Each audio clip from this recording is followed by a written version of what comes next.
Assalamualaikum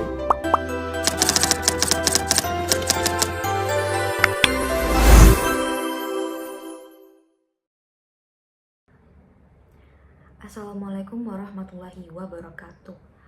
Perkenalkan, nama saya Intan Pertiwi dengan NIM 2300024304 dari kelas E Hukum Ketenagakerjaan.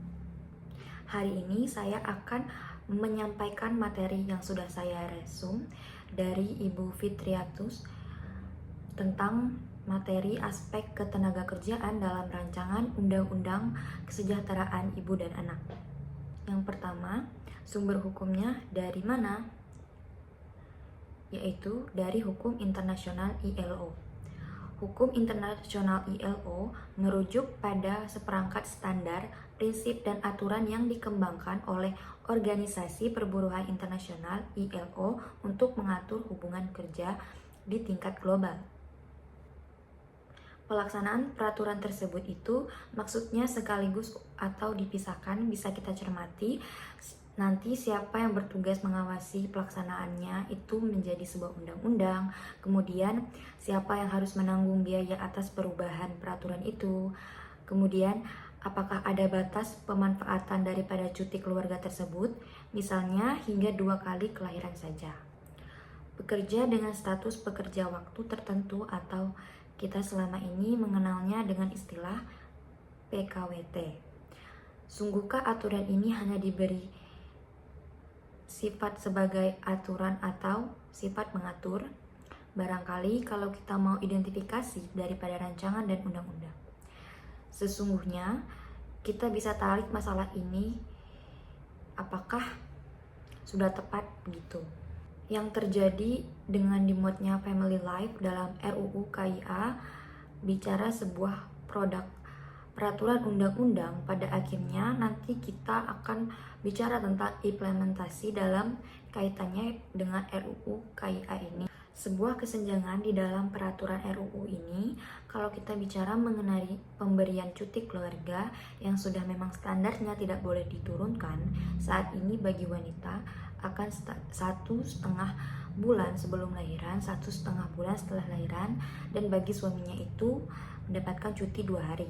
Dalam RUU KIA ini standar meningkat, namun tidak diatur siapa yang harus menanggung biaya dan tentu saja akibat hukum namanya apabila tidak bisa nanti dilaksanakan dengan baik. Aspek ketenagakerjaan dalam RUU Kesejahteraan Ibu dan Anak jelas hak ketenagakerjaan, begitupun hak cuti keluarga. Menurut bidang gender dan ketenagakerjaan dari RUU KIA atau Undang-Undang Kesejahteraan Ibu dan Anak ini sendiri dari pihak karyawan terutama pihak perempuan sangat baik sekali, terutama untuk wanita sekarang.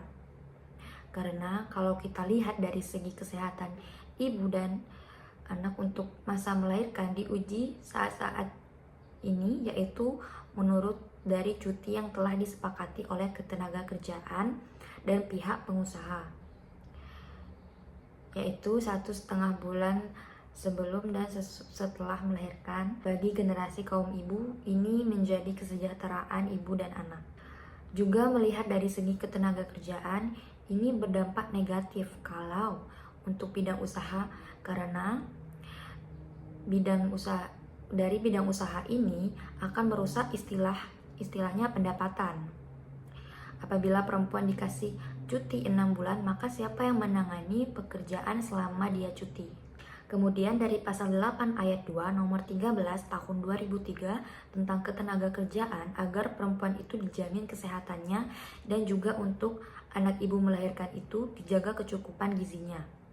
Sehingga ibu dan anak sejahtera. Kalau seperti ini, apabila terwujud, akan menjadi suatu kabar gembira. Beberapa minggu yang lalu, seorang narasumber dari Belgia mengatakan para pekerja di Belgia memiliki cuti 2 tahun. Ketika dilihat dari posisi kita di Indonesia, cuti 3 bulan ini sangat rentan sekali, apalagi pengaturan cuti di perusahaan itu 1,5 bulan, 1,5 bulan sebelum melahirkan dan setelah melahirkan. Ini menjadi masalah karena pada saat itu bayi masih rentan untuk dijaga oleh orang lain. Kemudian pada ketenaga kerjaan sendiri itu akan berdampak negatif karena pada suatu usaha sendiri terdapat pro kontra adanya USG itu. Kemudian seandainya RUU ini berlaku, maka ada kesenjangan antara wanita dan laki-laki karena wanita untuk saat ini memang lebih diprioritaskan kemudian. Baik, sebelum saya mengakhiri materi resume, saya akan menjawab pertanyaan Ibu terkait dengan apa kendala pemberlakuannya RUU KIA ini apabila dihadapkan dengan pengaturan yang sudah ada dalam UU Ketenagakerjaan. Menurut saya, RUU KIA ini membawa niat baik untuk meningkatkan perlindungan bagi ibu dan anak. Namun, jika tidak diiringi dengan harmonisasi hukum dengan UU Ketenagakerjaan dan tidak jelas pembagian tanggung jawab antara negara dan pengusaha, maka implementasi akan terhambat secara normatif, administratif, dan praktis.